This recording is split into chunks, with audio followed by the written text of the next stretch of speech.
welcome this double feature episode of Ruff Talk VR. We had teased it a little bit on Monday, and hell, we even teased it, the other week, saying that we had such a backlog of content, we might need to pump out some double features. And here we are.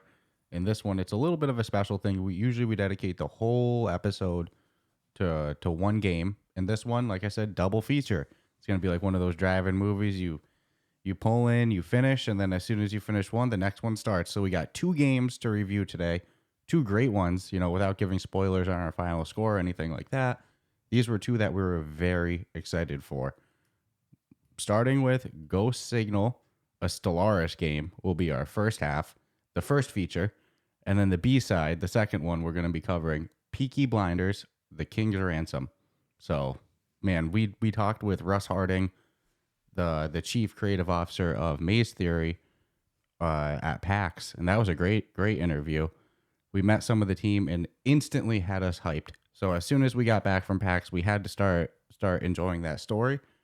And Ghost Signal, it's a game, with the Fast Travel game seal of approval. At this point, anything put out by Fast Travel, I got to check out. So yeah, we're going to start with Ghost Signal VR. Like I said, has the Fast Travel games seal on it. They're attached on the developer list, but then it also is developed by a studio, Windswept Interactive. And then it's also, published by Fast Travel Games. Probably a good reason that this is on the official Quest store. And this is a Fast Travel developer too, right? Yep, like developer I said, and publisher. Yep, Fast Travel's developer and publisher. I was hoping that for some reason it would have been like Fast Travel developed it and Windswept Interactive published it. But I was laughing when I was looking at that they actually had their hands in both on this one. Yeah, I mean, there's some cases where they're just the publisher. There's some cases where they're both. They're the publisher if they recognize something good and know they can get it to the store, is what it seems like. Yeah, we talk about it every week. Fast Travel is one of the strongest VR publishers at this point because they don't only do in-house, like we're referencing here. They take a studio like Windswept and they help tune it up and they get it on the official store. It's a bomb model. At least that's how it appears. I don't know if that's really what goes on, but from my outside looking in, I've never actually even talked to them about this. Like we're saying, pure speculation. I like the speculation of that, though. Yeah, it looks like that they're partnering with these indie games and getting them an avenue on the official store and giving their little sprinkle chef on it, Do it all Godfather-ish. Yeah, basically. Gonna make you an offer you can't refuse. You want to get on that store? You want to be in the family? It's a tight unit. I mean, dude, this year they've done Broken Edge. Got to jump you in, man. They've done Broken Edge. They've re-released Guardians Frontline. Now this, and then they have Everslot Invasion coming up this month too. So I mean, dude, Fast Travel is on fire to say their the least. Whiteboard must be disgusting. Well, between actually developing and publishing, dude. Who knows what else is coming in the next year, funny. the next 2 years. So yeah, like we said, developed by Fast Travel Games and Windswept Interactive and published by Fast Travel Games. It's $19.99 on the official Metaquest store. Just came out March 23rd of this past month, so just a couple weeks. Yeah, and it's 4.7 overall on the official Metaquest store with 107 total ratings and 63 written reviews. And, with it being a 4.7, what's interesting is I believe it literally just knocked to a 4.6. Really? Because why? You just pulled it up? In the past 30 minutes? Because I got a 4.6 with 108 and 63. I'll have to see what it's at when this episode actually drops, when it actually drops on Wednesday, because who knows where it could be then. Well, some of the minor fluctuation. Yeah, points. Talking points. That actually throws me off because I was going to say, I wonder how much of those negative reviews were when it first came out, in the sense that they've already done some bug fixes, some quality of life fixes. So thinking of fishing. Yeah, I was going to say bug fishing. Bug fishing. I go bug fishing. That'd be an interesting game. Walk around with a net. But no, if it just dropped, that means that that had to have been a recent negative one versus one of the originals, which was see where it's at in an hour. Yeah, right. Could be 4.8 at this rate.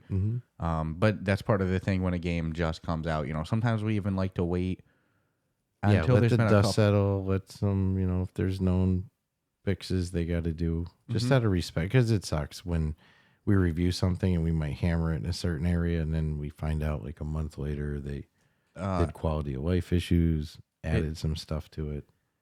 Our Chess VR review just got brought up on our Discord last week, and a big complaint of mine was in the multiplayer matchmaking in that, which was very real at the time, but since then has been fixed.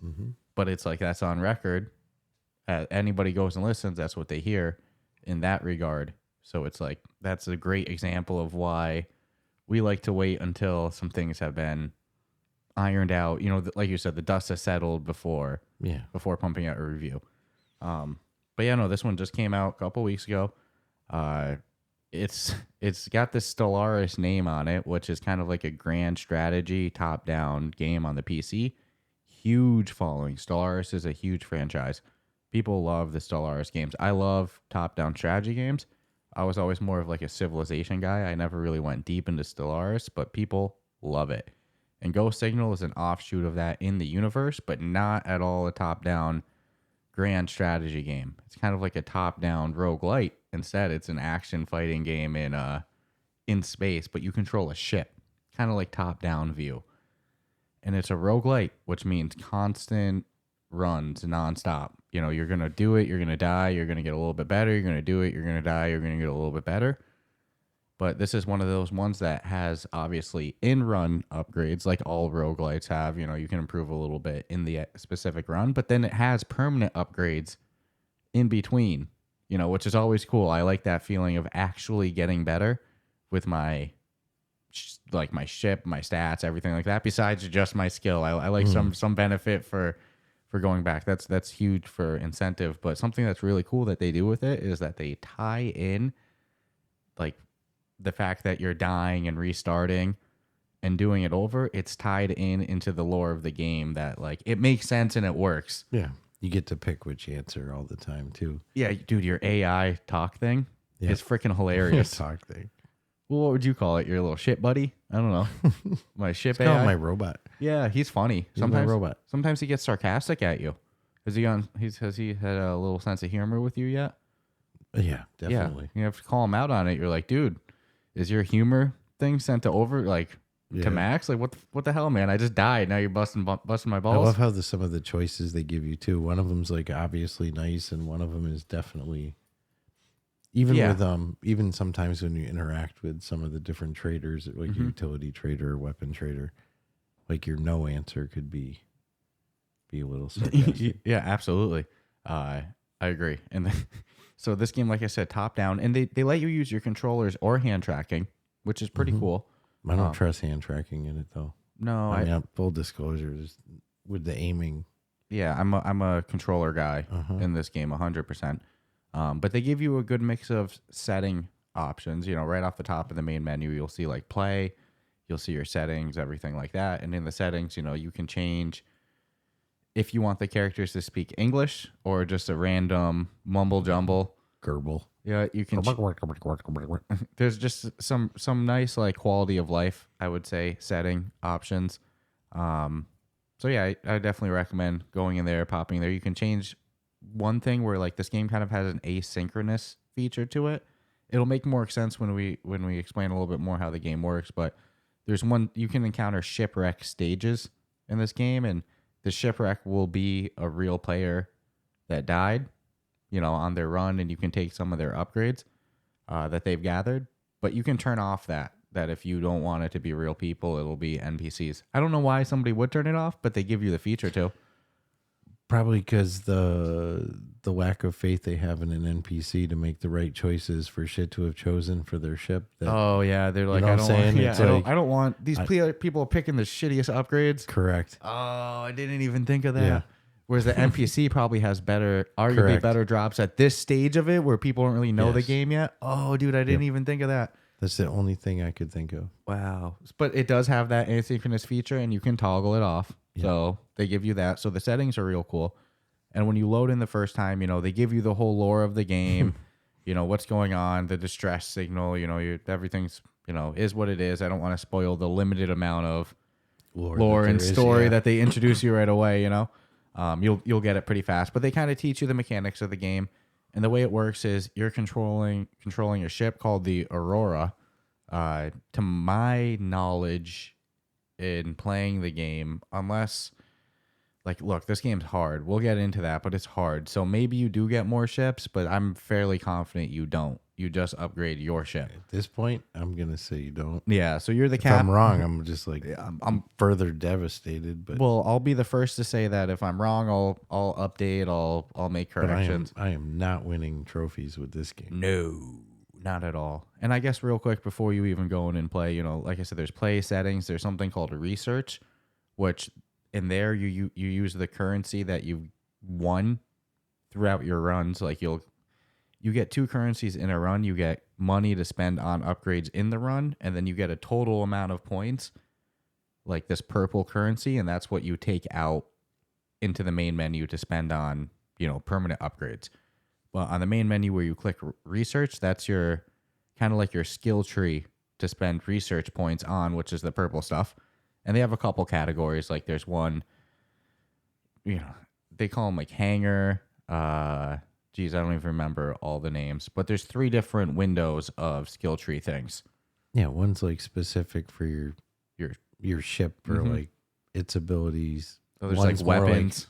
a scavenging thing, like if you recycle stuff that you've gotten, Yeah. you can get more of the in-game currency. Thank you for saving my butt there a little bit, no but it's worries. tough to because they are kind of like, I feel like some of the upgrades aren't exactly related to each other. You know what I mean? No, they're definitely not. You might see some So I don't even that want are farther ahead, and the only way you're going to get them because it's a skill tree is to do the one in front of it, and just like all skill trees, the best shit's at the end. Yep. And you got to muck through some other stuff that you probably wouldn't have chosen if you didn't have to. Like there's some upgrades I got for my ship. They're fill. Yeah. They're not making or breaking the game for me at all. They're not doing me huge justice, but in a small way, I guess they are, but I still have to go through them to get to the good one. The first thing I did is I found the one. I go, how do I increase my ship's main health? Because you're going to have main health and shield. And the way it goes is, it increases like 20%, 30%, 40%, then 50% increases your health. I'm like, dude, so I got it up to 50%. I'm like, dude, that's sweet. And then the next part of the skill tree after that it leads to is increasing your shield. So to me, I was like, that line of increasing your health and then your shield, that's the first for me to go to, because that's going to keep my ass alive much longer. A lot of the other ones, it's like, now you can discover this weapon. On keep my ass alive, because 10 more minutes, I mean, we'll get into that in a moment. So yeah, that's how the upgrades work permanently. You get points in the run, and then you take them out, you go in the research menu and you pick it. But it's going to take you, maybe your first run, you'll get to unlock some shit, but don't get deceived by that, because you're going to have to do like 5 runs in a row to start generating enough to unlock. Well, you know how skill trees goes. The first one's going to be cheap. First one's going to be like 200 research points. There's no gimmies in this game. Yeah, by the end of the skill tree, you're spending like over $1,000 of research points. Yeah, but usually by then you're mustering up enough money. No, you still suck. Where you go, this makes sense. But in this one, it's like, geez, I think I had to like literally put in 4 runs just to get enough to unlock one. And then what sucks is when you have the money, they do a great job of showing you which researches you can do, like which ones are available based on your currency. But then you start seeing all the other options, and you're like, should I do one of the others just to get to the other thing I want to get to, or should I stick to my game plan and unlock what I? But either way, you're spending all your damn currency. Yeah, one of the things I'll give them credit for is definitely interface. Like you said, they lay stuff out good. So interface they do good on. But then you go into the game, and the first time they'll teach you how to play. But basically, the way it works is you move your ship with the A button on your left controller. So you'll click it, and then you'll see a line coming out of your ship that you see. Button's on the right controller. Thank you. A button on your right controller. That's important to specify. You can use either controller for the moving. Points. Yeah. Okay, I always have just used my right controller. So yeah, you press the A button, and then the line points. You can pick which direction, but it's limited. It's probably like a total of like 4 of your ship's length, maybe 3. I'd say bigger than that. 4 or 5, yeah, but it's not like you're. No, you're not flying a mile. Yeah. It's not like pick up and drag and move. So you press this, and it's a limited amount of space. Waypoints. You set waypoints essentially, and then you press if you have like a stamina bar underneath your health and shield, because you'll see this small blue bar, which is your shield, and then you'll see a bigger green bar, which is your total health, what they call your hull, your HULL, as you'll see often referred to with ships and stuff like that. Anything ship, it's always your whole health. You were laughing at me when I was like, I increased my hull. You're like, whoa, you're stretching your hull? Yeah, that was, whatever. Oh, you mean hull? Yeah, whatever. But nonetheless, so you'll see those two, shield, then health, and then underneath that, you'll see like a yellow bar for stamina. And when that's full, if you set your waypoint, then you press the B button on your right controller right above the A, you'll do like a turbo boost, which ends up becoming essential. But you can only do that when the stamina bar is full. So it's not like you can do it. Now your stamina bar is half up. Or I'll do a half boost. Nope. You got to let that baby get all the way full. So that's kind of the movement. And then on your right controller is your weapons. And you have 3 to start. You have your blaster, your missiles, and your laser. Blaster is like a short to medium range, but rapid fire. And it'll automatically refill and regenerate. Like, let's say you have 20 blaster and you shoot them all, then you'll see it go 1, 2, 3. Yeah, it recharges. And if it runs completely out, and then you keep shooting, it'll still shoot, but it'll be like boom, boom. It won't be enough to do what you want it to do. No, but sometimes that's just enough. Exactly. But that's your blaster. Then your laser is better for like mining asteroids. Which everything you kill drops money and research points. And then you can also blow up certain asteroids that are kind of like highlighted with kind of a gold.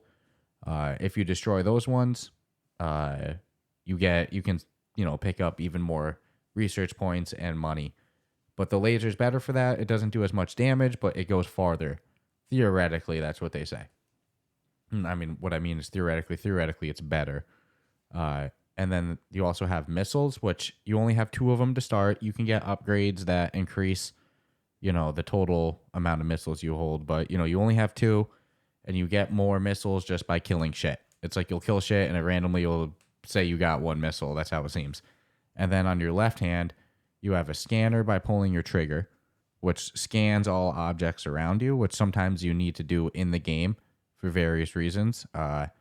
And it also lets you see which asteroids are able to be destroyed for gold and money. Well, you can destroy any asteroid, but, which ones drop that stuff.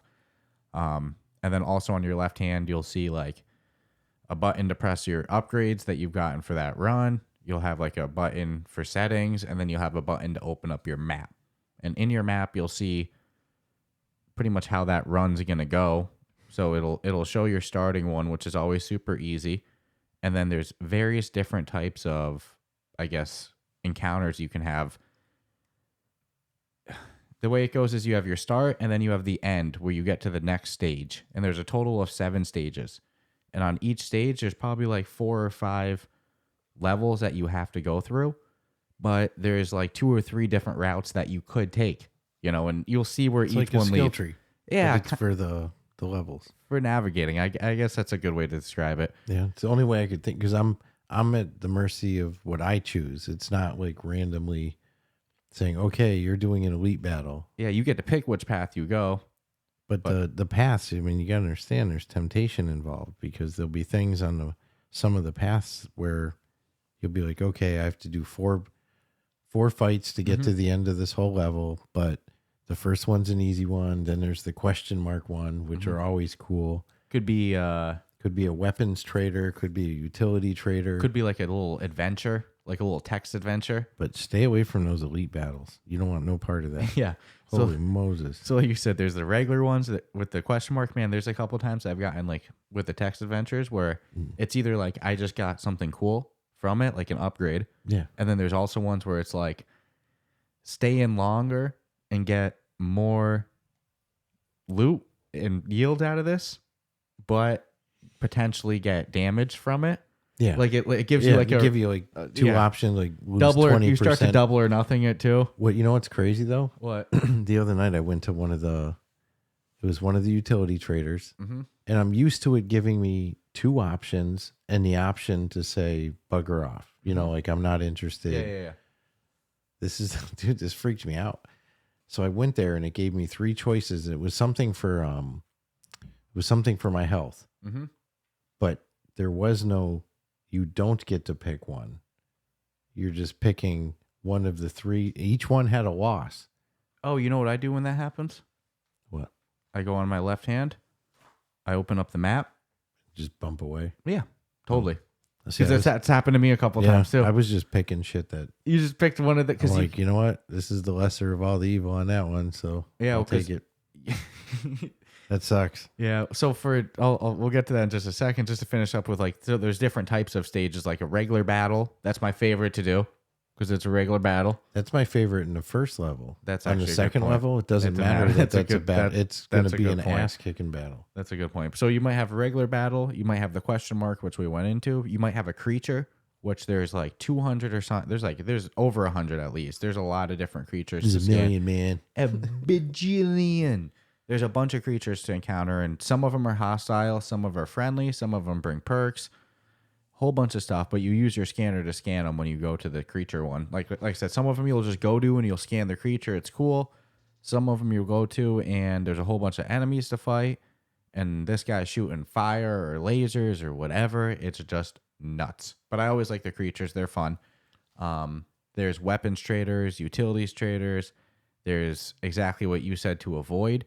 Elite battles, which is like double as hard as a regular one. Highlighted in red. You can't miss it. You can't miss them. Elite battle. I actually try to avoid them, but sometimes you can't on the path, and those rounds always suck.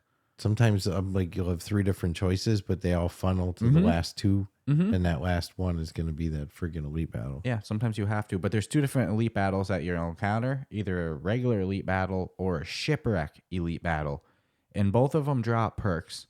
Like you'll get an upgrade.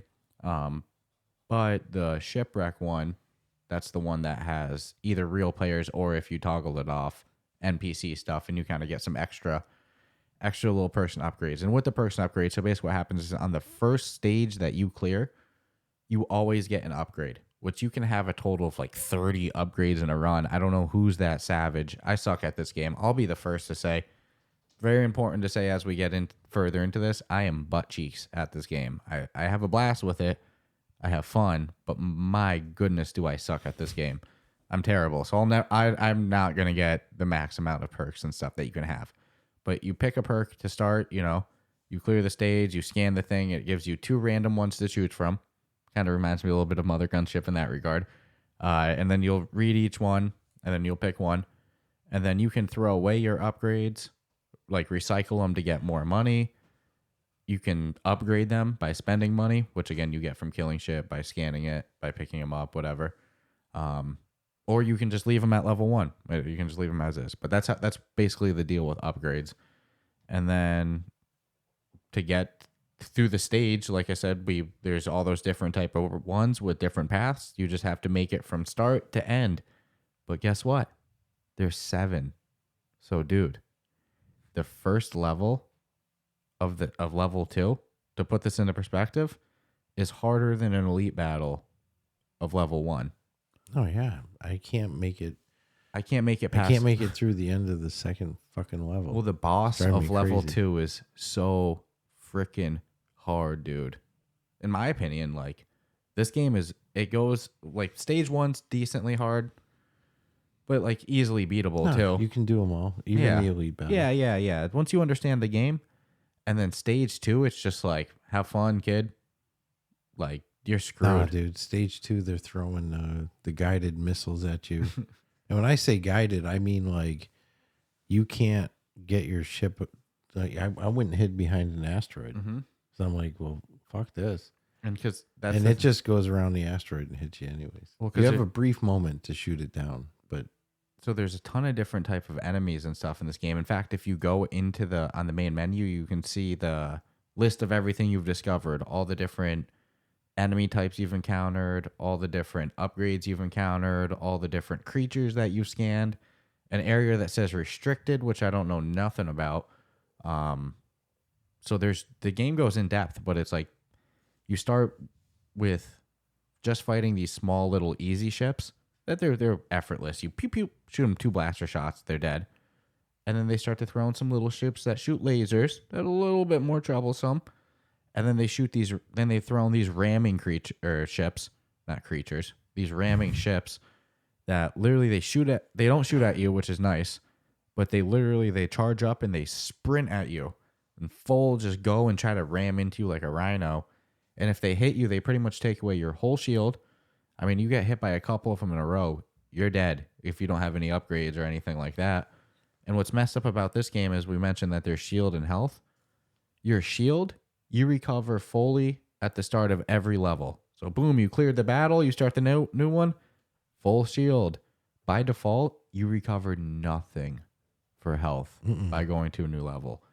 I got one upgrade that recovered my health. So I was upgrading that upgrade to the max. I was healing 10 health going into each new stage, which was pretty nice, but then I got beat bad by the boss. Yeah. Because those ships start getting gnarly.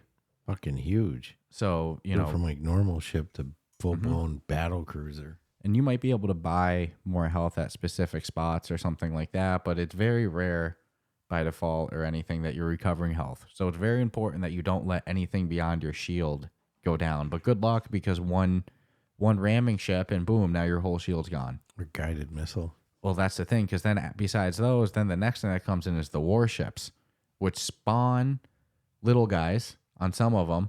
There's like two types of warships. One has more shield than the other. And the little guy, not the little guy, they're both the same size, but they both have a shit ton of health. And then the one with less shield shoots out little ships. They're a little annoying, but it's tolerable, You pop him with one missile, he's pretty much dead. A couple blaster shots, call it a day. The one with huge amount of shield, you have to hit him with two missiles if you want to easily kill him. But again, you don't always have two missiles. You don't even always have one. So have fun. And then this mofo also shoots, like you said, guided missiles. So what? It's like, how are you going to avoid that? You say either run like hell, or you can also shoot them down with your blaster, which is theoretically effective, but as long as you're not being chased by the little ships, because your charging will not facilitate you shooting down the little ships and the missile. Well, and get a couple of shots on it. But here's an important thing to say about this game. I love it. I think it's fun. What's great about it is I can go in, because I suck butt cheeks at it. I'm absolutely terrible at it. I'm probably only going to play a run for 20 minutes the most, So I can go in, I can do repeated runs and have a long play session, or I can just kind of like, do a 30-minute-er and call it a day. So it's really fun in short bursts. It's fun in long bursts. It's a great game, but there is some jankiness, in my opinion, with the shooting. I have a lot of trouble both getting it to select the right weapon, because you use your analog stick on the right stick to like point to. It reminds me a little bit of Red Matter, with how Red Matter did their weapon selection or their utility selection in the first game. So you use your stick, and oftentimes it's not selecting what I wanted it to. And then even more so, it's like getting your shit to aim properly, because you'll see where you're locked and aimed at an enemy, and it's not like you just like switch through it with your thumbstick or anything. You kind of got to like hover around it with your hand, and it'll like lock onto it. It's hard to guarantee that you're going to be able to aim at the coming missile when you can't even always aim in, like when you don't have to do it in speed time. You know what I mean? There's times it takes me 5 seconds to shoot at something that I'm actively trying to shoot at that's standing still, just because I'm trying to get it to lock on, let alone a missile that I have 2 seconds to shoot because it's guided at me and it's going to take a third of my health, That's at least in my opinion. I don't know. Maybe I'm doing something wrong with the aiming stuff, but I do have a lot of trouble both selecting the right weapon and aiming properly. Weapon selection, I'm all right with. The aiming properly, I've noticed if things come too close to you, it's very hard. It's like you can't. It just doesn't latch on. I have to take my ship and kind of move it away for it to be able to pick up the crosshairs again. And I'll be the first to say it's possible I'm doing something wrong.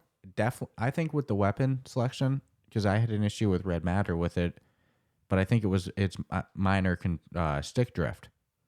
But I just don't think that mechanic is good for like selecting weapons in general, because I'm not the only person to get stick drift minorly on their Quest 2 controllers by any means.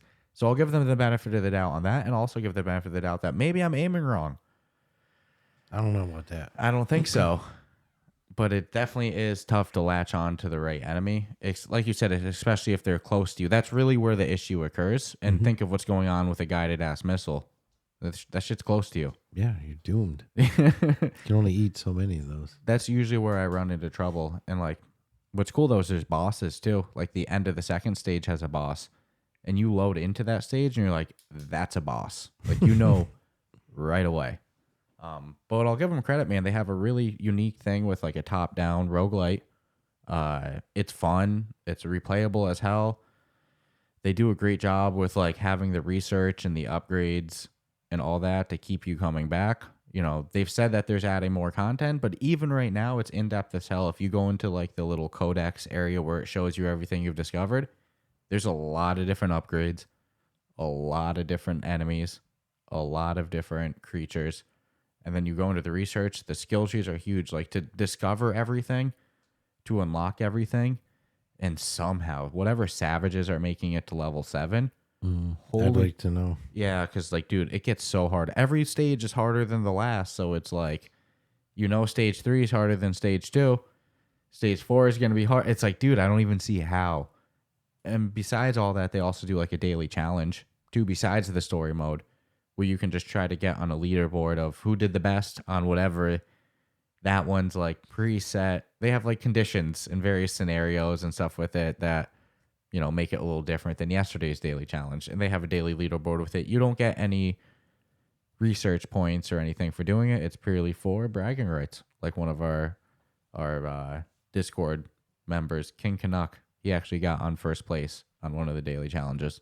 Yeah, it's wicked cool. Mm-hmm. So they do a great job with gameplay, with aesthetics, with making the game replayable, making it fun, doing something unique, which we always say is essential for roguelites. Just a little bit of jank with the aiming, in my opinion. I'll give the benefit of the doubt on the weapon switching that it's my controller, but I think a different mechanic for doing that would be better. But they do a great job with like you go in the menu, there's a bunch of different settings, all that stuff.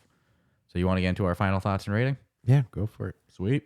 I think I did it last week first for our vacation sim. So you get to do it first, but then in the same episode, I'll go first next for Peaky Blinders. I guess that's kind of cool. So you can take the lead. All right. Gameplay. I mean, yes, another roguelite. I just trying to justify it all, and I guess it works because every single one we play is different than the other. So I can't gig them for being yet another roguelite, but originality, I think, really saves them. The one thing I don't like with the gameplay is the whole setting waypoints to move and then thrusting away fast if you need to. It takes a little bit.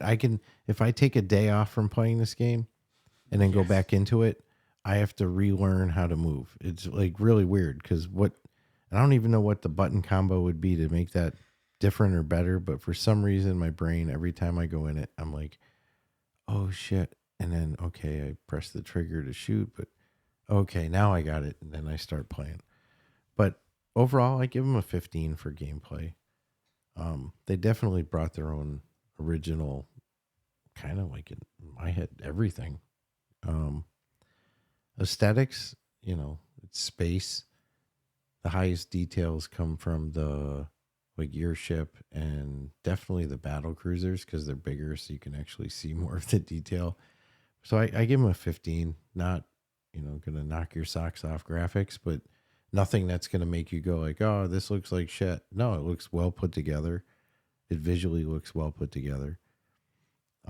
The sound effects are definitely pretty good, from when you're shooting or the explosions. So a 15. Functionality, I got to give them a 15. Similar to some of the things that you had already spoken about. But overall, I didn't have too many moments of distant gameplay. I'll say anything close up, I can't aim on it for whatever reason, but it's not enough to torture them about it. It's, again, maybe there's that factor that it's me related more than, I don't know. I just don't see what I'm doing wrong. But a 15. And I'll justify it that if I don't know what I'm doing wrong, then how could I expect anyone else to know what to do in that same situation? So it's why I'm also leery of the hand tracking with a game like this, because I have a hard enough time getting it to work properly with the controllers in my hand. I just feel if I used my hands, it would actually lessen that or make it, possibly even worse. Replayability, usually with these, I'm pretty much a given on a 15 because the wall is real. You're gonna hit it sooner or later. But man, I don't know if some people will ever hit the wall with this one if they're trying. It's the hardest roguelite I've ever played. And it's not even because it's just the amount of evil fucking ships they put in front of you. Like you go from fighting one battleship to like 4. It's just ridiculous. It's hard. They knew damn well what they were doing when they made this game. I wish people could have heard us playing on party chat. Oh my god, this game's so fucking hard. Like, why does it have to be like this? And you were even asking, for basically like a wuss mode. Like you need to give me something to make it so I can. No warships. Yeah, I'm like, are you asking? No guided like, missiles. You're like, hell yeah, I'm asking for that. I was like, I want to see the end of the game. I want to finish the game. Then I'll go up it to normal. They figured out a way to really, really, really plus the amount of shit you can upgrade, and the only way you're going to upgrade it is to really grind. So they have forced the 20 replayability out of me, and then value for money, it's $20. Ballpark, perfect. I think for the amount of hours you're going to get out of it, it's a steal at $20. So definite 20. So 20, 20, 15, 15, 15, 20, 40. 85.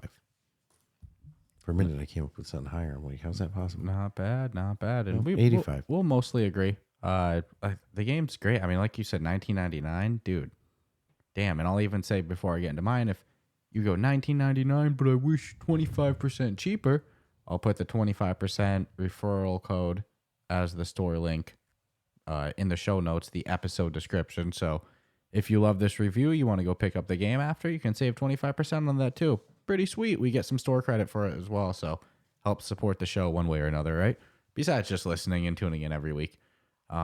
So hard to disagree with you conceptually on most of it. We'll have a minor variation on the score overall, but gameplay, I'm actually going to give them a 20. I love the gameplay. I love the shooting. I love the uniqueness of a roguelite.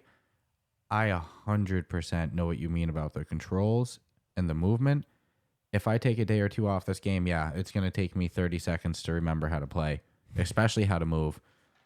You say, what would be a solution? Maybe if you hovered your hand and grabbed your controller, grabbed your ship with the trigger, and then it shows the waypoint of where to go. I think that might be a little bit more intuitive than pressing. There's something weird about pressing the A, and it's a little discombobulating for a second. Like I said, I think grabbing your ship and then it showing the possible, you just move your hand and then it turns the point. That might be a good solution.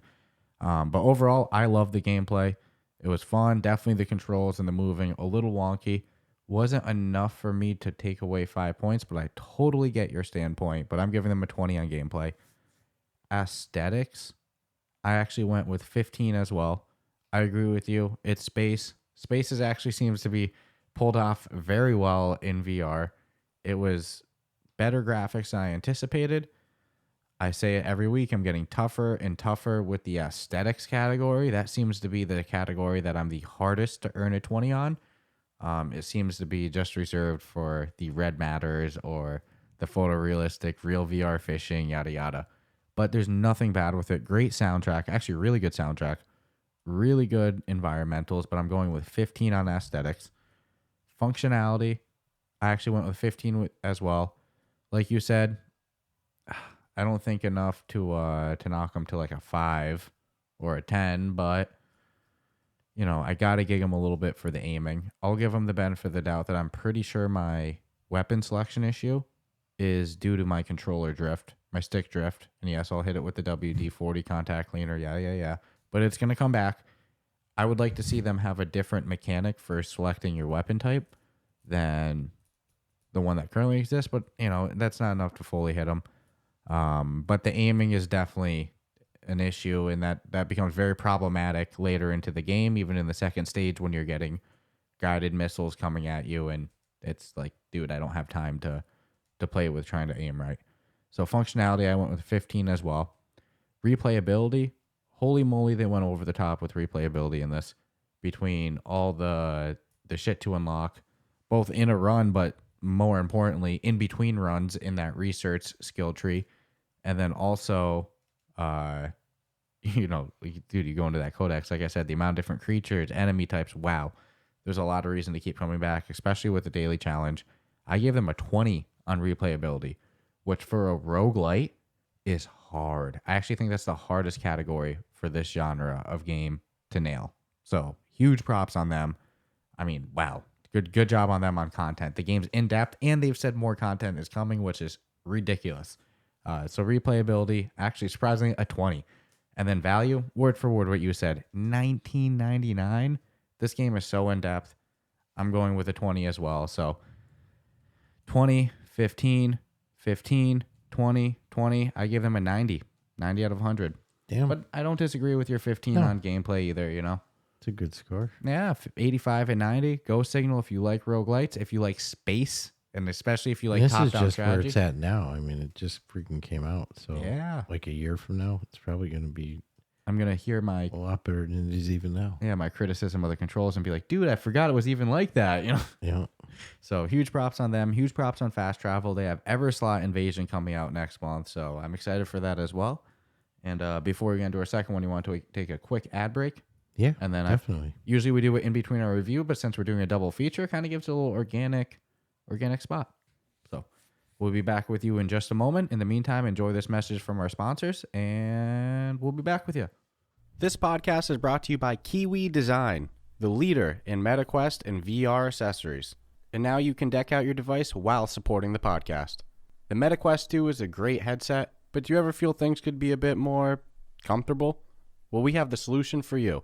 With lens protectors, controller grips, face covers, head straps, link cables, headset stands, and more, including my two personal favorites, the top version controller grips with added weight and an extended handle, and the Kiwi upgraded Elite strap. Let's be real, we've all whacked our controller. Don't be the guy messaging Oculus support for your own mistake or waiting weeks for an out-of-stock controller. Visit the link in our show notes to prepare yourself today. After visiting the link in our show notes, make sure to use the promo code Ruff Talk VR at checkout, all one word, to take full advantage of your savings. And make sure to click the link in our show notes so the podcast gets credit and you help support us. Remember, whatever you need, Kiwi has you covered.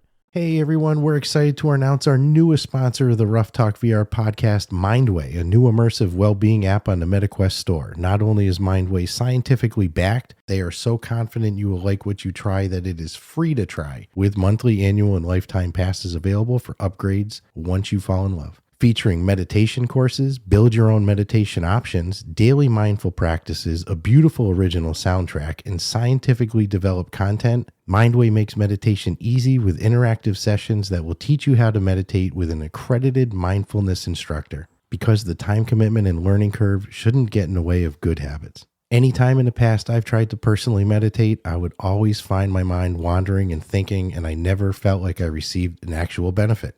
Mindway changed all that. With beautiful environments, these guided meditation sessions are interactive, dynamic audio and visual experience, making it easier for you to learn to meditate regularly, even in a world of distractions and racing thoughts. Beyond their mindfulness meditation sessions, Mindway also offers VR ASMR experiences to help you unwind after a long day, and sleep sessions designed to help you fall or stay asleep. And they even have sessions specifically designed for managing anxiety and increasing focus. Be good to your mind. Experience Mindway. Visit the link in our show notes to find the app directly, or just go to the Metaquest store and search Mindway. That's MINDWAY to start your meditation today. Hey everyone, sorry for the interruption, but we have a special public service announcement. Manscaped now has beard products and now a brand new nose and ear hair trimmer. If you haven't already heard, the leaders in below-the-waist grooming are traveling north of your South Pole with their revolutionary Beard Hedger Pro Kit. Plus, they've now launched the brand new Weed Whacker 2.0, which confirms they have all of your best tools for your hygiene toolbox. Time for you to upgrade your toolbox by going to manscaped.com and using our code RuffTalkVR for 20% off plus free shipping. Gentlemen, meet the Beard Hedger Pro Kit. It is the ultimate package that makes it easier than ever to craft your signature look. It all starts with the Beard Hedger. This thing is an elite beard trimmer. The Beard Hedger is tough on hair but smooth on your face, leading to single stroke efficiency that brings satisfaction one stroke at a time. This waterproof cordless trimmer has a rotary wheel that gives you 20 hair cutting lengths, all with one guard. So no more messy drawers full of extra add-ons. The Pro Kit also comes with 4 dermatologist-tested formulations for your post-trim care. This includes Manscaped's beard shampoo and conditioner, beard oil, and beard balm to moisturize, style, and shimmer your new beard. Plus, the kit has 3 free gifts: a beard brush, a comb, and scissors. With a nice beard, you think your face is perfectly groomed, right? Wrong. You need to keep an eye out for those tough-to-trim ear and nose hairs. The brand new Weed Whacker 2.0 offers improved blades and skin-safe technology with a no-tugging guarantee. It's never been so painless to mind your manholes. Now that you have your face looking great, you must try Manscaped's Performance Package 4.0 for the full body grooming experience. Good news though, the Performance Package 4.0 now comes with the Weed Whacker 2.0 and all of the other below-the-waist grooming products Manscaped is known for. Your significant other will be delighted to see you covering all bases, if you know what I mean. So get 20% off and free shipping with our code RuffTalkVR at manscaped.com. That's 20% off with free shipping at manscaped.com and use the code RuffTalkVR. Always use the right tools for the job with Manscaped. And since we're back, while I put on my Peaky Blinders hat while we talk about that, I'd like to take the moment to say if you don't yet, you should definitely subscribe, rate us 5 stars on whatever podcast platform you listen on, whether that be Apple, Spotify, Podcast Addict, whatever it is. In fact, Spotify even now lets you drop comments. And don't forget that we're on YouTube as well. You know, we've had some people say that we should push the YouTube a little bit more, and I agree. So, you know, as you can see right now, if you're on YouTube, we're putting on some Peaky Blinders hats. But definitely subscribe, rate us 5 stars. More importantly, go check out our Discord, an amazing community of VR players. You know, they're very helpful, non-toxic, great with game meetups, all that stuff. Go check out our Patreon. Help us go full time. You know, we have some cool benefits like weekly on-air shout-outs, an exclusive chat room in our Discord just for Patreon subscribers. Also in our Discord, too, we're doing like giveaways. We're giving away keys for The Last Worker. Next week, we're going to have one for Demio. And a lot of times we like to do a little bonus giveaway just for the people in the Patreon group as well. So definitely go check out the Discord and the Patreon as well. And now we're back with you with Peaky Blinders, a King's Ransom. I think in the beginning, in the opening, I said Peaky Blinders, the King's Ransom, but it's a King's Ransom. In this game, it's made by Maze Theory. It's funny. They have the developer and the publisher. Both are Maze Theory, but it differentiates on the developer. It says Maze Theory Limited. And I knew if I didn't point it out, you were ready to hit me with that. I always wonder if that means technically from like a legal standpoint, it's like a separate subsidiary entity, and that's the development wing, and this is the publishing wing. But nonetheless, regardless, they're both made by Maze Theory. And like I referenced at the start, we had the chance to talk with Russ Harding, the Chief Creative Officer at PAX East. We had a great interview with him, which we played on Monday Morning News the other week. And to say I was hyped to go into this after talking with him is an understatement. You know, we had played it a bit, but leaving that interview, I was like, we got to do a review ASAP. And, you know, this game, a little controversial. You know, it's $29.99 on the official Metaquest store to start, but it's got a 3.9 overall rating with 275 total ratings and 190 written reviews. So, you know, 3.9 is a little controversial, you could say. What are you looking at? No, just reading my notes. Oh, okay. I wasn't sure if I made an error because, to be honest with you, with my handwriting, I wasn't sure if I wrote 190 or 196. Man, it's tough having scribble. But nonetheless, so 3.9 on the official Metaquest store. Man, before we even get into our ratings and stuff, I think that might be doing it a little injustice. But here's the thing. When this game first came out, I know like Upload VR did a review on them, and it's something that we discuss a lot about, like if you're reviewing a game, right when it comes out, it might not always be the most accurate of where it is in a month or two. And Upload VR hit them pretty heavily for being janky and buggy at the time. And while there were some bugs in the experience that we played by the time we played it, it definitely wasn't like what the Upload VR review described. And whenever I talk to somebody in like the VR scene about this game, they reference that Upload VR review. So a lot of people read it, it got out. And I wonder how much of that 3.9 is reflective of that initial release where there was bugs and stuff like that. Because I'll say those bugs weren't really heavily there in my playthrough. I don't know. I mean, I read some of the 1 stars, and some of them had a lot more to do with like door opening and stuff like that.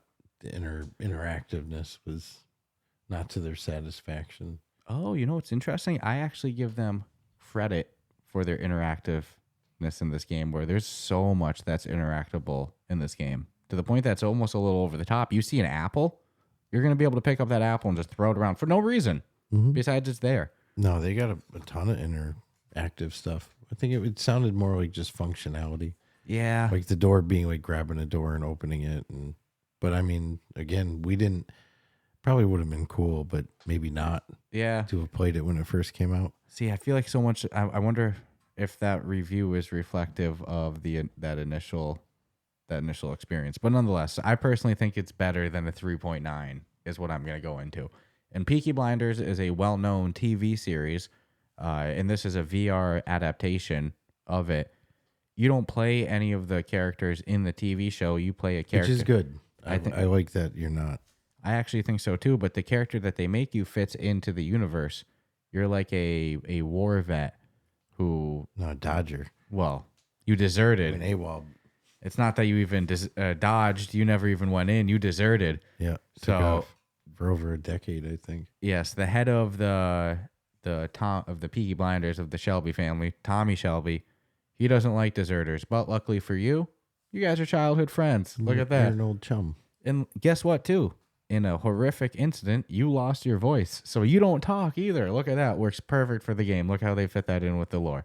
So, for fans of the show, you are going to see real characters from the show that's like voice acted by the actual actors. I think that's huge. There's so many games that are, these type of TV show spinoffs or whatever, and they don't do that. Like, I think having the guy that plays Tommy Shelby, voice Tommy Shelby, is obviously going to make a great experience for anybody, who's a fan of the show. But also, like myself, I haven't really watched too much of the show at all. That didn't really make it a bad experience for me. I'm sure that there's references and little things I would have gotten appreciation from, but because you get the story of a unique character, it's something that I was able to enjoy a lot without having been a huge fan of the show as well. Yeah, I started watching the show prior to us playing this because I just wanted to see real quick, like, is it going to be similar? And during the interview we had during PAX, which unfortunately had a super loud background for where we were at, I really commend them on the opening scene where you're just walking down the street to like good music playing, and it's like, man, we talk about music scores and all that for games and how important they are now, and it's like this is a great example of, and out of fairness to it. I was waiting to bring up that scene too. Keep going. Out of fairness to the game, it's classified as an interactive story, right? So it's a game interactive story, not an action adventure. I think a lot of people were, I mean, maybe you don't have to read it, but I think they were expecting something more out of it than what's even advertised. What it truly is, which, I mean, I fucking played it. It's an interactive story more than an action adventure game or, free roaming, you're RPG. You're literally part of the story. So I do think, in fairness to them, it's like they made it clear right in their own description that, look, it's an interactive story. Don't expect. It's probably like what, 3 or 4 hours, would you say? 3 hours easily. And then depends on your dicking around. If you're really in it to win it, then probably more like 4 hours. But there's not much to struggle on and lose. And I died once the whole game. Yeah, towards the end. I died early on in the beginning. Yeah, because I didn't move somewhere I should have. So, because there's two forms of movement. You can walk. Your guy doesn't run, which is kind of cool in its own sense. It's like, Peaky Blinders. You're just stepping. Well, you're not a Peaky Blinder, though. Yeah, well, you're proving yourself pretty Peaky Blinder. That walking mechanic made that opening scene down that alley that you were saying with the music. You felt like the opening of a TV show. If you watch the show, it's like you get that same exact vibe. There were so many times I got goosebumps in this. Yeah, they did a great job with the aesthetics of it. And, what's cool is like right when you load in, they start to introduce you the stories and the characters. And like always, we won't go heavy into the spoilers of like what happens in the game. It's like a movie. Yeah, that's the whole game. Is you don't want to fucking ruin it. Yeah, but and they all die at the end. But they do try to push some replayability. So like right off the top, you have a journal, and in that journal, you're going to be able to see your objective. You're going to be able to see a shitty map that it's not like a map that tracks you live. Here. No, you're going to have a map of the area that you're in. It's literally like a map. Like, hey, this is the area you're in. I thought of a reason why. Remember, we discussed this a little. We're like, what's up with the fucking map? I don't mind. It's 1928. Yeah. There's no GPS. Yeah, but I don't give a I don't care. I'll take the immersion breaking, but I get it. You got to find your way through the neighborhood. Yeah, I get it. So you'll have your objective, you'll have the map, you'll have a bio of all the characters that you've met. You're gonna have entries, which is a really cool aspect of this, in that your character will make an entry, all right, a little note about somebody or an event, and then you're gonna have 3 choices to choose from. Doesn't really seem like it impacts the story, but it impacts your personal narrative, I'll say. Important to check that throughout the story because you're going to keep getting entries throughout it. So that's a cool aspect. But then also in there, you have a collectibles tab. And there's a bunch of different, you can see the minimalist versus the completionist gameplay styles in this. Like you can collect pocket watches. You can collect cigarette boxes. There's radios to repair. There's like these blue vials to collect. Tokyo Vial. Thank you for the name. Tokyo Vial. Yeah, there's a bunch of different collectible stuff that's easily missed. And after you're done with the game, they give you the free roam option to go back and try to collect everything. And there's a lot of shit to collect. So even with the 3 to 4 hour game content, there's more to do, I guess, if you care about that stuff, I think it's actually easier because I'm going to play it again just for this reason. When you finish it... You're playing it again? Yeah, I have to, because the only way I'm going to get everything done is to do it in the order that, because it's not like there's some flashing thing to go, here's a vial. So I don't trust myself. The map is huge. So I don't trust myself to go to every single building and check every nook and cranny. With their shitty map? I would rather do it during the game, knowing that these are the specific things I need to be looking for, because there were a lot of crates that I didn't open. And I know for a fact there was a cigarette pack in it because I could see it through the crack in the top of the crate. And I'm like, I'll just go back later. And then, I'm moving forward in the game as the story's unfolding. I'm not going back. No, I don't remember how the hell they get there. Yeah. So I'm like, if I really want to finish everything in it, I'm going to have to do it in the sequence that I gave you. And then how do you know? How do you know? Yeah, you did. That was going to be my thing. That was going to be my thing. If you got every vial, you got every pocket watch, you got every cigarette pack, and not even all the collectibles that you'll find show up on the collectible list at first until you discover one. So it's you might have even missed one. No, very easily. Super easy. And this is one of those games where there's. But I think that's just a throw in from. The to nuts give you and bolts something extra, of it. Yeah. The main thing is the meat and potatoes is the story. Would I have been overly hurt if I couldn't repair radios and no. Repairing radios was the one I did the least. I started doing them a lot in the beginning, and then I just I gave up on it. I did a lot of them. Yeah, for sure. And it's cool the way it works. You got to pop open the radio, and then there's a couple parts to put in. Cool and there is a language. There's definitely a language warning with the game. Oh, it's mature. Definitely cigarette smoking going on in the game. Yeah. They really force feed it. You know what I found hilarious? So you have 3 items besides your journal on your back. You have 3 items on your front. You have a gun, and then you also have a cigarette, and you have a lighter. Yep. And the lighter you're going to use throughout the game. So I guess that is kind of a mute point. It has some functional thing. But like one of those three things, the cigarette, is completely aesthetic. Oh, it's important though. Every motherfucker back then smoked cigarettes. Well, you better believe my character had a cigarette in his mouth the majority Do you know of the what I time. would do all the time? Take it out with your hand and put it back in, and your character blows the smoke. Wait, you can do it, 'cause grab it- it like this. You can grab it with the 2 fingers. Yeah, I would grab it because when you grab it, there's like a 2-second delay and it puts this long stream Yeah. of smoke. So if I was getting in someone's face, I'd take the cigarette out, put my face right near there, and just. Because I was in full blown character for this fucking game. Fuck yeah, dude. There's no way I'm going to 1928. Friggin' was it Birmingham, England? Yeah. And everyone's going to be cussing and swearing at me and swilling and You're drinking. going to be talking there with American Brian Fuck voice. No. Dude, I was throwing in the bar and shit. I was throwing the glasses around and stuff. And it's cool, yeah. Besides smoking your cigarette, you can pour whiskey and drinks into a glass. Yeah. I found an opium pipe at one point in the game, and if you puff that enough times, it puffs rings. Yeah. It they even have the opium bar. Mm-hmm. The opium den. I call that shit a den. There's no bar about that. That's a den. Which again, that's from the show too. Yeah. But it makes sense for the time. It's Yeah. like, yeah, definitely smoking opium. Mm-hmm. So Getting creative. So yeah, Going to bed. you're trying to earn your trust in the Shelby family throughout the story because you're a deserter. They have as they would say in America, we got a job for yous. Yeah, and this isn't a spoiler because it says it on the Description. Description, yeah. So a big part of you have some objectives and some shit to do before that, but I guess the main plot is recovering Winston Churchill's red box that was stolen. That contains every name. Now this is interesting. 1928, so we know that people weren't necessarily jetting over the world as far as in airplanes, but Well, hold on. Are you ready for my dumbass? what? For about 5 minutes, I forgot we were in 1927 when I played this game. Yeah.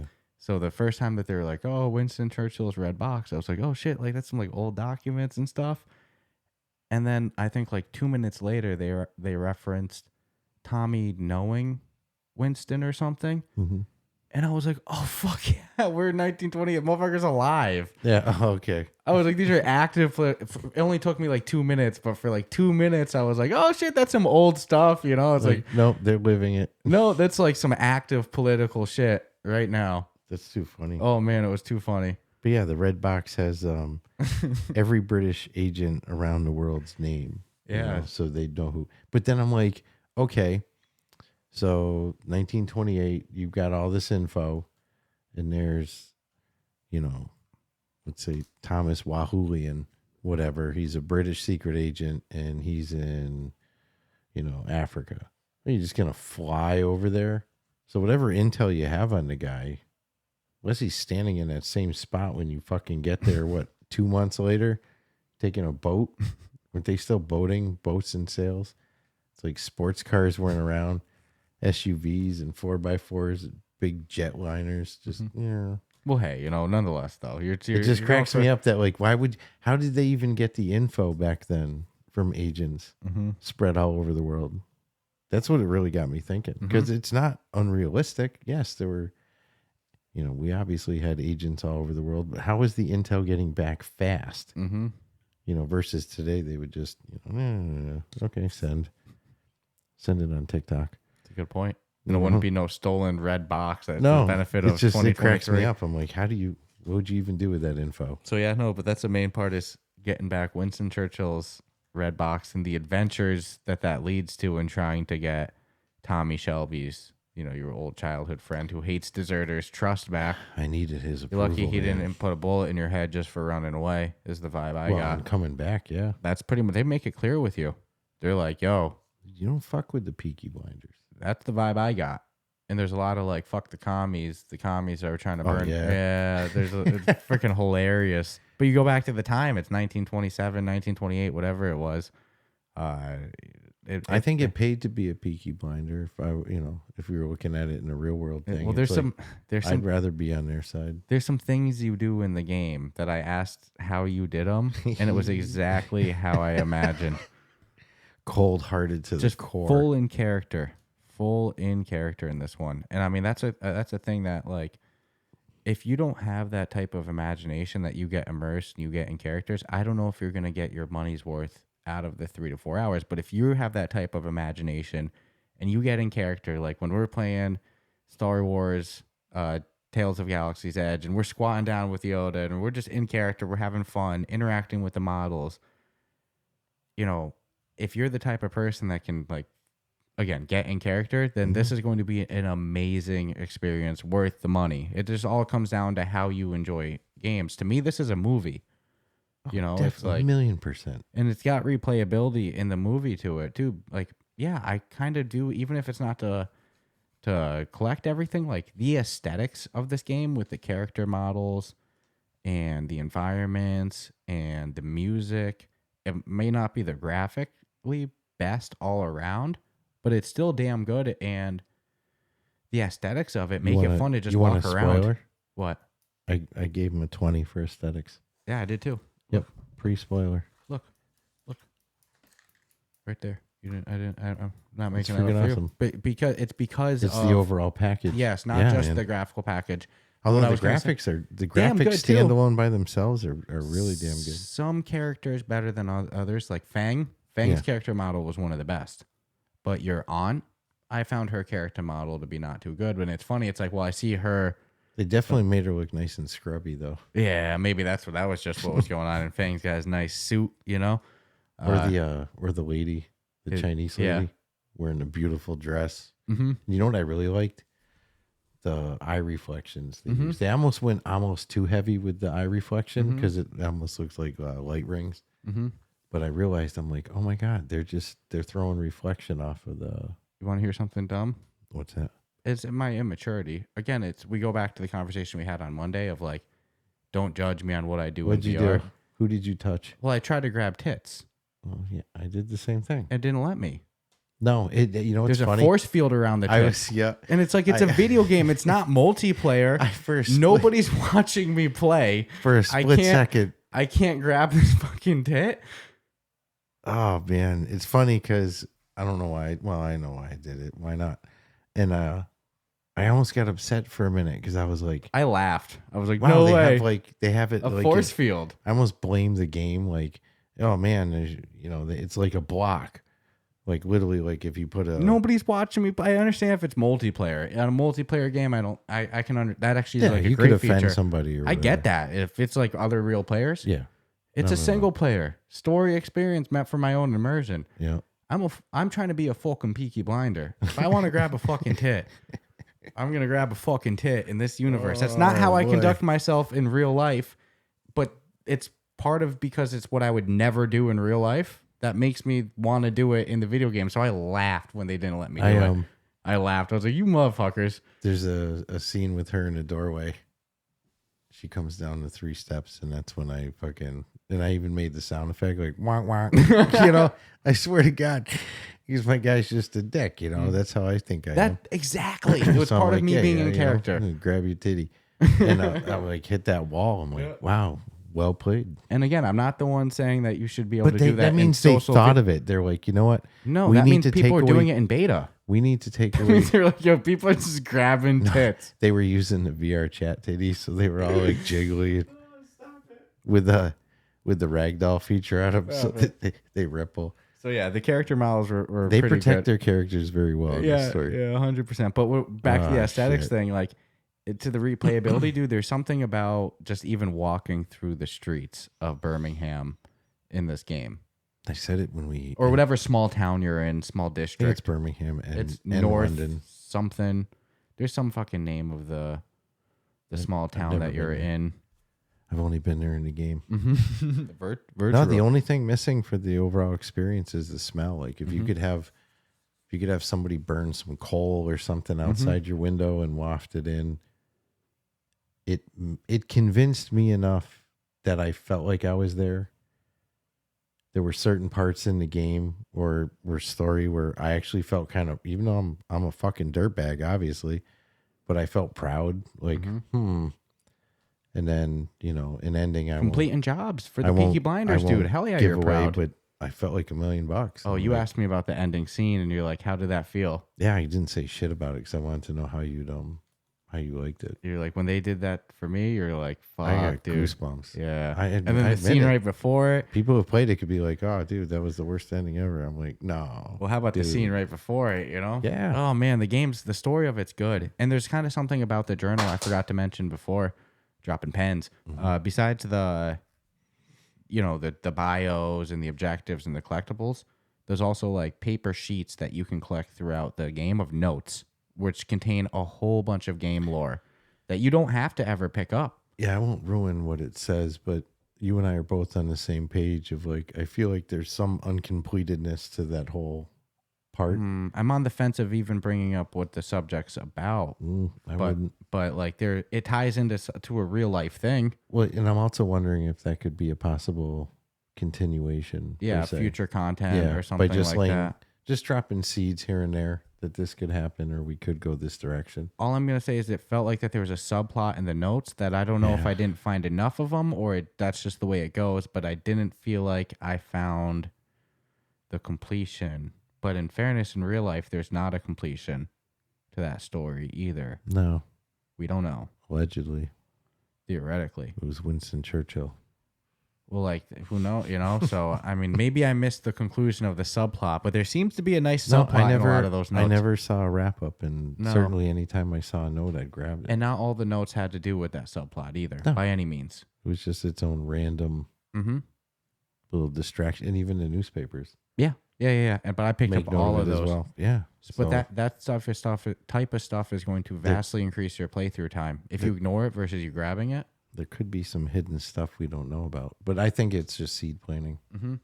And because it's not like if they continue it, it's not like they're gonna 5 years later, No, True. It'd be direct continuation. Yeah, where we left off yesterday. Yep, and they kind of got a job for you, kid. They leave it open ended, is what I'll say, where it could end, or there could be more. Without saying all that happens. It's a little open ended. They need to Harry Potter this shit. And just milk it for everything they can. Episodic style, baby. I love this Peaky Blinders game. It's weird because I went into it knowing it's definitely going to be more of an interactive story than an adventure, choose your own adventure type of thing. And you can feel it in every way. Like your gun is useless unless there's a reason to use it. And then you'll see ammo. Bullets is another one that you can find. That's a collectible. Yeah, single bullets. Yep, single bullets. I'm not a fan of the ammo system in this game. Why? In the sense of so there's some shooting mechanics. It's not predominant of the story. No. There's actually sometimes that you're not even one with the gun, but there are shootouts in the game. Some pretty cool ones too, especially as you advance into it. The way it works with your gun is you'll have your gun, and there's a clip in there, and when the clip runs out, you got to drop the clip. Just press the button. And then to grab a new ammo. You never store any ammo on you. There's always just conveniently an ammo crate on top of it. Yeah. With an ammo on top of it that never ends. Never runs out. So, there's always going to be an ammo crate near you. I kind of only in combat. Yeah. There's very rarely ammo. If you start seeing ammo crates around, shit's about to go down too, But I kind of would just prefer to grab and pick up ammo and have an inventory of ammo and just be able to just grab it from my waist and just if it were shoot. If it were that kind of game, then it just I would say once my brain connected that this makes sense. There's no reason for you to have the ammo because you're never going to use it. So wherever we put the ammo, you can rest assured that if you stay there and fight, you'll always have your. So sometimes they'll even do the ammo box, and then literally 10 feet away is there's another ammo one. box. Because wherever you're supposed to be, there's supposed to be ammo. If you want to teleport over there, you can. I think it would have just been easier to just give me some ammo to hold on to. I hear you. But then you'd run out. Well, to make it never ending. If ammo's not just on give anything. You one clip that never ends. Yeah.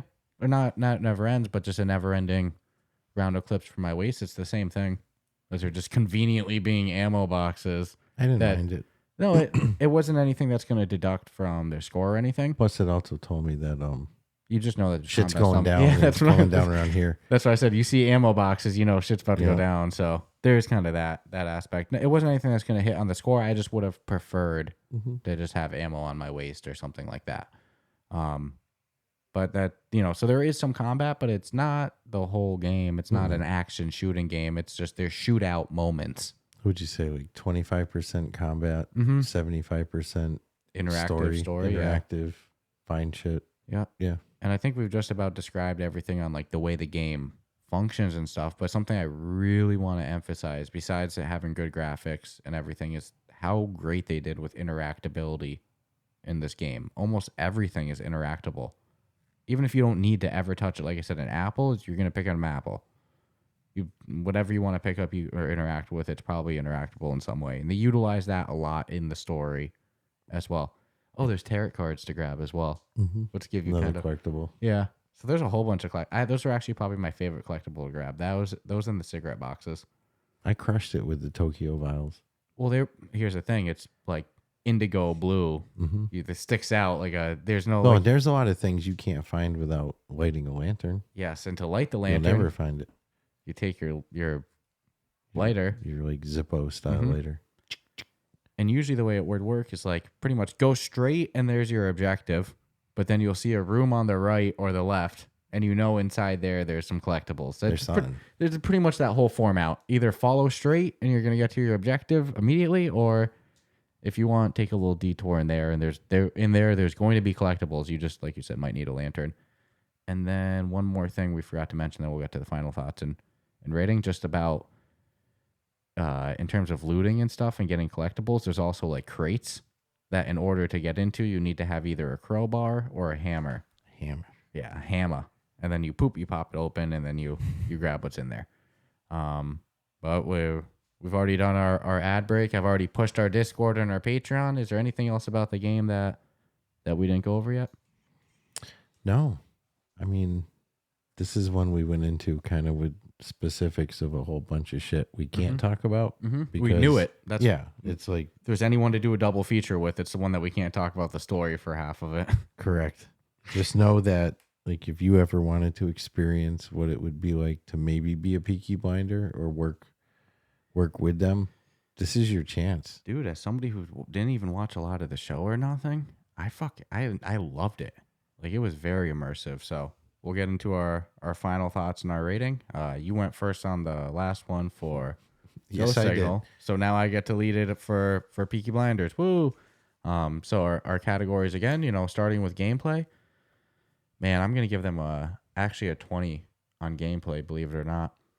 Might be a little controversial, but we have to rate a game for what it is. If it advertised itself as an action adventure game or an open world RPG, I would say, well, you're really not hitting the mark on there. But when you're advertised as an interactive story game, dude. Well, here's a question. What's up? Since we're at the 11th hour, I might as well put it out there now, right? In real time, we can discuss this one. How do we should we have technically not classified it in the genre of game that's for replayability?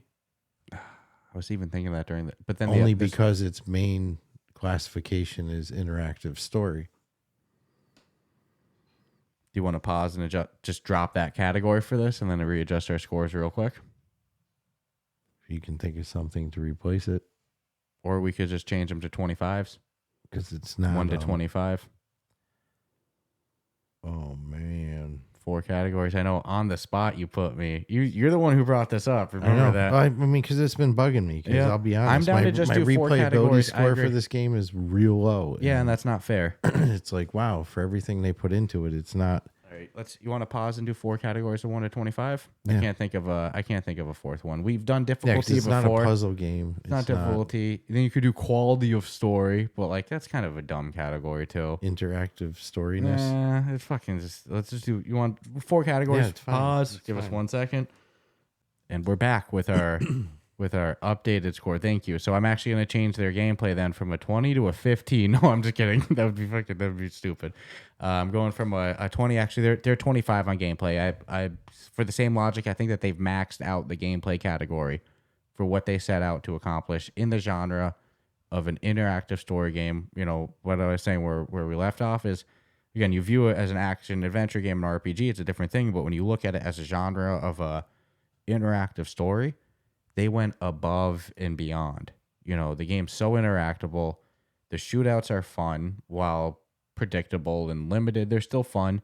Pouring beer, sitting there smoking your cigarette, like you said, being in character. I got immersed in this game like nobody's business. So 25 on gameplay, accomplished what they set out to do there. Aesthetics, that's another category. I'm maxing out on them. I know Red Matter is better raw graphics and everything like that, and that's always our gold standard. That's just what we mentioned in the Ghost Signal interview, but like we spoiled about giving it max aesthetic score, halfway through the review. When you look at the whole package of this, the character models, the environments, the music, you are put in to 1927, 1928 Birmingham, England, Peaky Blinders universe, and there's no freaking doubt about it. I equivalent a lot to, like, again, Star Wars Tales of Galaxy's Edge in terms of aesthetic immersion. It's like, holy moly, I am part of this TV show. So aesthetics and gameplay, they're two strongest categories, without a doubt, giving them a 25 on aesthetics as well. And again, I understand it's not the best raw HD graphics. That's fine, but I stand by my opinion. Functionality, I'm going to give them a 20 out of 25. No major jank, no game-breaking things. There was a couple weird parts with picking things up and stuff like that, or, it's still a couple interactable jank, but that happens when you make everything interactable. There's nothing game-breaking for me. I'm going 20 out of 25 on functionality. And then the last category, since we dropped replayability, the last category of value, I'm going to go 15 out of 25. I think the game's worth it at $29.99, but being reasonable, not everybody has, $30 to spend every day on a game, and sometimes you pick and choose, So with it being on the $30 price tag, I'm always a little bit more critical of games once they hit those price tags, $30, $40, anything like that. So I do think it's worth it. With the 4 hours of content, though, you have to understand what you're getting with it. It's not an action adventure RPG game. Yes, there is post-game stuff with the collectibles and stuff like that, but it's an interactive story that puts you in the universe of Peaky Blinders. And you also have to understand there's licensing and fees associated with that. Value, I'm going with 15 out of 25. I think it's worth it. If you're a fan of Peaky Blinders, if you hear the price tag, you go, oh yeah, I can afford that, no issue. Worth it. Go buy it. I give it my seal of approval. But I just can't max out the 25 out of 25 on value at its current content level. But I still think the game's worth it, if that makes sense. And in our show notes, just like Ghost Signal, you can find the 25% off referral code. Woo! So I'm giving them 25, 25, 20, and 15. So that will be an 85 out of 100. So not bad. Wowza. Wow, it's a 90 and an 85 this week. We're 90 on Ghost Signal, 85 out of Peaky. Wow. Not bad. I'm generous this week. So thank you for making that change too. Yeah, no, it didn't feel right. At the moment, I'm like, I just kept looking at my score, and I'm like, this is fucked up. This is not the way they'd want me to do it in Peaky Blinders. And we got the hats, so. Tommy will shoot you in the fucking face for that behavior. Shoot you right in the noggin. Peaky fucking Blinders. That's the voice I use when I play it. That's my guy. Yeah. No, again, I wish people had streams of us playing. Peaky fucking Blinders. I should do the whole review in that. So gameplay, I give them a 20 out of 25. Which, it's funny. I was listening to yours and I'm like, wow, we're gonna disagree on some things, I guess. I mean, it's an interactive story. Yes, you can interact with a bunch of shit and you can grab it, but it might not be for a purpose or a reason. It's just that farting around or even discovering that you could. But overall, a 20 out of 25. Aesthetics, I got to give them a 25 out of 25 for the full cinematic experience with the sound, the lighting, the voice work. different character development, story, plot line. You know, it's like, it's legit a show that they were able to put together. And it doesn't look like they cut too many areas at all in the aesthetics department, from the graphics again to the sound. It's like, had to be a god awful expensive game to make. Functionality, I give them a 20. There's, you know, one particular mission in general where I was having to listening to a repetitive voice loop because I wasn't doing it properly. And it's just because didn't seem like it was really letting me. But I didn't have like, huh? No, no, it involved something that ticks. And I had to stop it ticking without giving away. Yeah, it's just like, all right, you know. But that was probably the worst I had, you know, maybe a couple of fumbly type things, but nothing, you know, I'll say interactive, story breaking. So a 20 on functionality. Value for money, this is where we'll disagree a little. I actually agree with you. But because I kind of got into the show and, you know, playing the game and being in fucking character for 4 or 5 hours, however long it took me to play, because I dragged ass a little, walking around yelling at people, blowing smoke in their face, talking shit, because I'm a Peaky fucking Blinder. I got to give him a 25. And I know 5 of that is just pure, like, fanboying the whole experience. You know, I mean, dude, we have Peaky Blinder hats, man. Come on. We're in the gang, bro. So I actually give him a 90. Arguably, and I wouldn't be hurt if someone's like, you know what? I agree. No, it's worth it to you. That's I agree with you up to the value to the money. And it's worth it to me. I just didn't if give it was $24.99, it'd be a 20 out of 20. Yeah, it'd be unarguable. 20 out of 20. So there is probably 5 points of just I liked the experience, and I liked how realistic it was to me to the show. Mm-hmm. And, you know, I respect the fact that they have a handful of the real actors that worked on the show. Mm-hmm. I mean, it's just incredible to me that they pulled it off. It's like very few games have been able to, especially in VR, come through. I think outside of this group of actors, Will Wheaton is probably the only next biggest name in VR acting and the voice of Demio, who someday we'll learn is probably AI and not even a real person.